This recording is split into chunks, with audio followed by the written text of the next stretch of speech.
Today we're getting back to what may look a little more familiar in that we are going to be solving some equations, so what you would have expected to do when you were taking algebra. Specifically though, we're going to look at how you can solve an absolute value equation.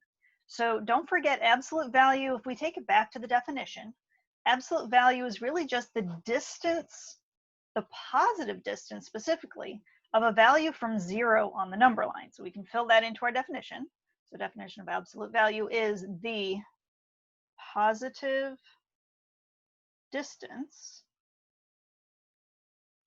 of a value from 0 on a number line. And so we have to think in terms with the absolute value equations. Well, we have two values that could work. So if we're 2 units away from the number line, or from 0 on the number line, for example, then we have to consider both positive and -2 because they're both 2 units away from 0. So the way this is going to look when we solve an absolute value equation is we actually need to break it into 2 different versions of that equation. So when you're solving equations, first thing to do is we're always going to try to get the absolute value bar and whatever's inside that, get that by itself. So in the first example, we actually have that happening already. We have x plus 2 in the absolute value bar is equal to 5. So that's already set up, ready to go. Our second step is we're going to write our 2 equations.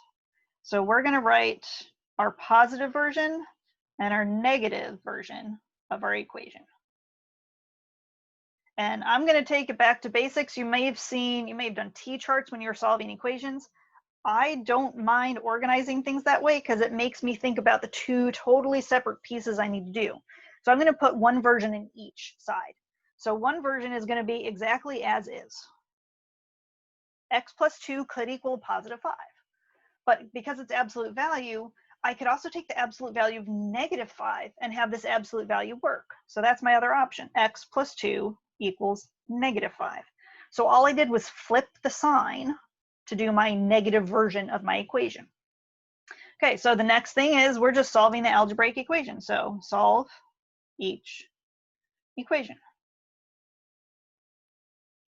And so these are both pretty straightforward. Both of them, all we need to do is move the 2. So we're going to subtract 2 from both sides. So x equals 3 on the left-hand side. And on the right-hand side, if I subtract 2, I'm going to get x equals a -7. And so with absolute value equations, you really do want to check your work. There are going to be some instances where you might not have caught something, or we could have some special occasions where maybe the solution we found doesn't actually work. So let's check each one of these. So absolute value of 3 plus 2. Well, trying to see if that equals 5, and indeed, absolute value of 5 equals 5. That answer checks out. So we can use x equals 3. Okay, -7. So -7 plus 2, absolute value, equals 5. Okay, notice I'm plugging into the very first version. So before I broke it apart into 2 different equations, that's the one I'm checking with. So -7 plus 2 gives me a -5. But is the absolute value of -5 5? Yep, so that one checks out. We can use both of these solutions. However, because we have 2 solutions, the way we usually write them is actually using set notation. So we're going to say our 2 solutions are 3 and -7, our solution set. So solve each equation. Our last step was we check answers and state solution set. You never want to check or say what your final answer is until you're absolutely sure it is a valid answer for that problem. So let's try this out with example 2. Okay, so in example 2, slightly more complicated equation, the absolute value kind of grouping is not by itself. So we need to move things away. And just as if these were parentheses, we don't want to move the 2 first. We want to get rid of the 1. So I'm going to add 1 to both sides. Excuse me, subtract 1 from both sides, and we'll get a 4. Now, usually in math, if you see parentheses, your natural inclination is to distribute that out. You cannot distribute with absolute value. We want to move the 2. if we distribute it inside the absolute value, it's going to change what that expression is really working with. Again, we have to think of this as a slightly different grouping. That's why we have the different symbols. So if you don't see parentheses, do not distribute. Move the 2 instead. So I'm actually going to divide both sides by 2, get that 2 out of the way.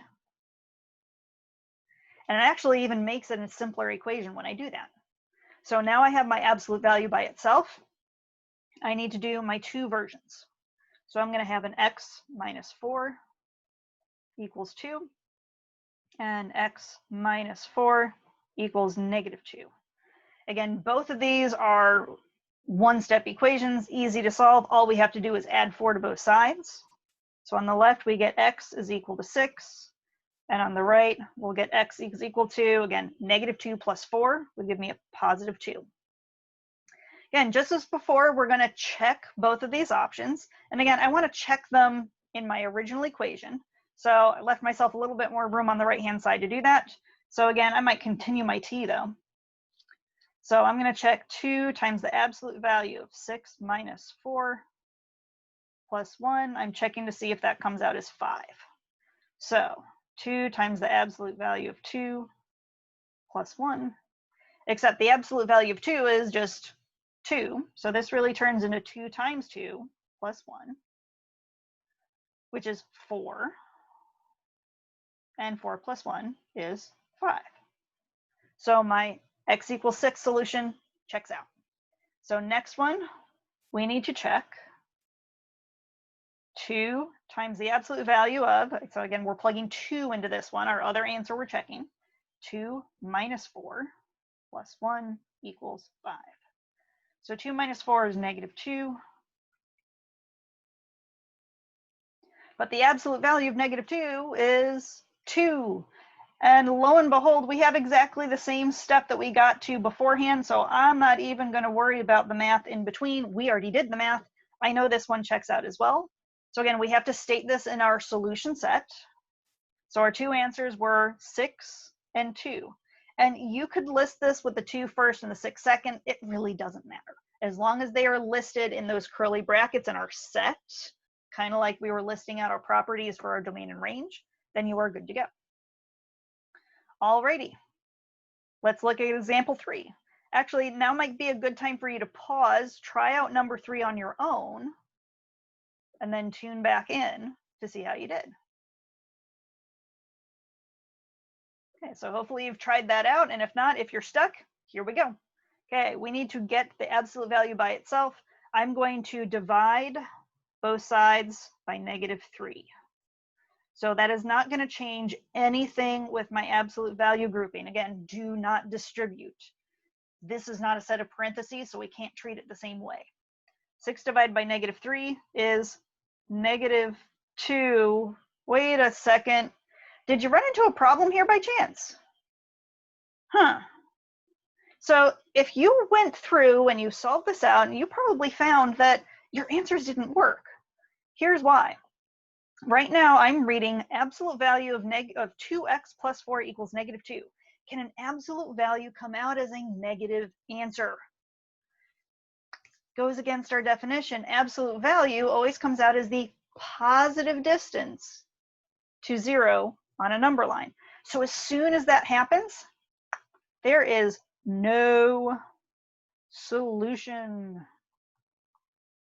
because we can't have absolute value equal a negative number. So if you have that happen, if you have absolute value equals a negative number, you're done. You do not have a solution to that problem. Alrighty, let's look at the next one. So is it possible for absolute values to not have a solution? Well, yeah, we just found one. So let's double check number 4. Let's see if this one works. So again, wouldn't be a bad idea. Pause and then come back after you've tried the problem. Okay, so we need to get our absolute value by itself. Move the 5 first. I'm actually going to write my work over to the left a little bit. So if I move the 5, I subtract a 5 from both sides. I'm going to look at 4 times 2x minus 7 equals 4. Okay, and so then divide both sides by 4 to get the 4 out from in front of the absolute value. So 2x minus 7 equals 1. And now split it apart into two equations. So we have 2x minus 7 equals 1, and 2x minus 7 equals -1 for the two values that could still yield that absolute value equal to 1. So then solve it out, add 7 to both sides, so 2x equals 8. And so on the left-hand side, we're getting x equals 4. On the right-hand side, we add that 7. We're going to get 2x equals 6, because -1 plus 7. Divide both sides by 2, and we get a 3. So now we need to check those solutions. So again, I'm going to go where I have a little bit more room. So let's check them over here. So first answer, x equals 4. So 4 times 2 times 4 minus 7. Again, I'm going to work outside in. I'm actually substituting in x equals 4 for my first possible solution. So order of operations, I need to multiply first. So 8 minus 7 is 4. And then we have 8 minus 7 is actually -1. But -1, the absolute value of -1 is really just 1. So 4 times 1 definitely equals 4. That solution checks out. Okay, then next solution was 3. So 4, absolute value, 2 times 3 minus 7 equals 4. Again, multiply first. So 6 minus 7. Hey, this one looks like it's probably going to come out the same way. 6 minus 7 is -1. But -1 absolute value is 1, so this is really just 4 times 1, and we're right back in the same math. Both of these solutions work. So our final solution set, x has to equal 4 and 3, or 3 and 4. Either one's fine. Okay, we have 2 more examples. Again, pause the video, try these out on your own, and then come back to see me check through and see if you agree. Alrighty, here we go. So this one is actually a little different. You might have gotten stuck when you tried this out. So I actually have an x on this side. So that poses a little bit of a problem, doesn't it? So we still want to think about getting our absolute value by itself, and we want to isolate everything else. So really, the main thing on here is the absolute value is almost by itself. I just need to get rid of that 2. So let's start out by dividing both sides by 2. Okay, so we will end up with absolute value of 4 minus x equals -3x divided by 2. Now, this doesn't necessarily mean that absolute value is equal to a negative number. We have that x in there. So that means if we plugged a negative number in for x, we would then have a positive value on the right-hand side of that equation. So we can keep going on this. So we are ready now to do our 2 different versions of our equation. So here we go. So 4 minus x equals -3x over 2. And the other one has to be the opposite, but the opposite of negative is really going to be positive. So 4 minus x equals +3x over 2. I don't know about y'all, but I don't really like fractions, especially when I'm trying to solve out equations. So the easiest way out of it is, let's just get rid of it. What's the opposite of dividing by 2? Let's multiply by 2. And again, you'll notice I'm doing this now. I did not do this when I had my absolute value grouping. Again, never distribute over your absolute value bars. Wait to do it later. Okay, so that cancels our 2 out with our fraction. We do want to distribute the 2 now, so we have an 8 minus 2x equals -3x. And then now we have no fractions. I'm going to go ahead and move the 2x. So I'll have 8 equals, well, if I add 2x to -3x, I'm going to have a -x. Still need to get the negative away. So really, x is equal to -8. Okay, do the same thing on the right-hand side.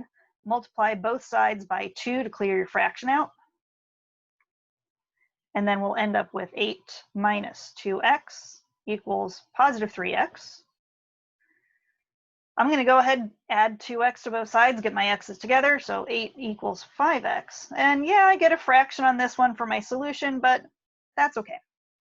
So let's go through and check our work. Let's see which one works or if both of them work. So again, I'm just going to continue my t over here. So with the negative 8x first, so 4 minus a negative 8 in the absolute value equals negative 3 times negative 8 over 2. I want to simplify each side of the equation separately. We're trying to see if the two sides are equal, so we don't want to go back and forth across that equals at this stage. 4 minus negative 8 is really plus a positive, so we're looking at absolute value of 12. On the right-hand side, negative 3 times negative 8 is a positive 24. Left-hand side, absolute value of 12 is 12, and the absolute value of 24 is 12. Hey, that one checks out. Awesome. So we can use negative 8. Okay, let's check the other one. Again, going back to the original, we're going 5 minus 8/5 equals negative 3. Ooh, this one's going to be fun. 8/5 over 2. So this would be one of those scenarios. You can definitely slog through the fractions if you want to, but you could also change it over to a decimal if you wanted. So 8/5, I believe, my calculator ran away from me. So 8/5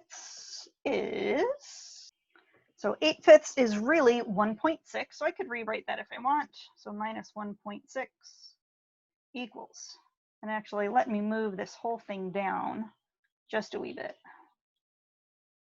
Oops, it won't let me do that. So let's do this instead. Okay, so 4 minus 1.6 equals negative 3 times 1.6 over 2. So again, we do not want to move things around over the side, so keep it all on one side. So 2.4 in our absolute value. Negative 3 times 1.6 is negative 4.8 over 2. So absolute value of 2.4 is just 2.4. Negative 4.8 divided by 2 is negative 2.4. That answer doesn't work. We cannot get a negative number as an answer for an absolute value expression. So unfortunately, that one doesn't work. This problem only has one solution, which is negative 8. That's why it's so important to check your work. So absolutely check every single answer. Sometimes both answers will work, sometimes neither one will work, and sometimes only one will work. So again, go ahead and pause if you haven't already. Try out our last example, number 6, and then come back and check to see how you did. So again, chances are you got to the same point that I did. I have absolute value of 4x minus 9 equals negative 8, but there's a problem because absolute value equations or expressions cannot equal a negative number. So unfortunately, this is going to have no solutions. So again, please definitely ask me if you still have any questions about your methodology with how you solve for absolute value equations. See you later.